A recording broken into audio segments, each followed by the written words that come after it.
this is space, and this is an egg moments before I attempted the world's highest egg drop. Now, in an egg drop competition, in case you never had the chance to do it yourself in school, the goal is to build a contraption that can protect a raw egg from breaking when dropped from the tallest height possible. So my original plan was to drop an egg in a contraption I built from the world's tallest building. But humans are always building taller buildings, so if I really wanted to future-proof this record, I realized I would need to go all the way to the top and straight to outer space. And when I started on this journey 3 years ago, I knew if I could draw on my experience of landing stuff on other planets, I would be guaranteed the record. But what I didn't know is this would be the most physically, financially, and mentally draining video I would ever attempt. But first, let me just explain what I was thinking. The plan was to clamp an egg to the front of a rocket, then attach that rocket to a weather balloon and take it up to space. Once there, the weather balloon would release it, and just by using gravity only, the rocket would eventually accelerate past Mach 1, breaking the speed of sound, and then it would autonomously adjust the 4 fins on the back to steer itself to the target location,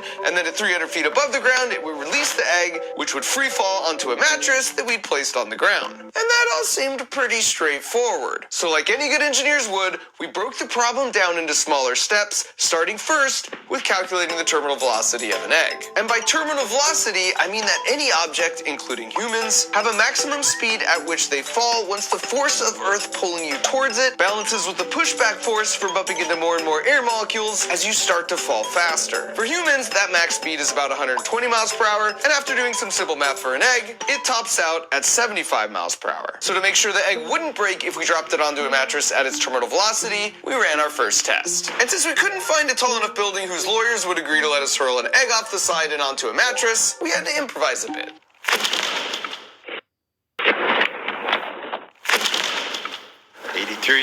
Yes! Check the egg.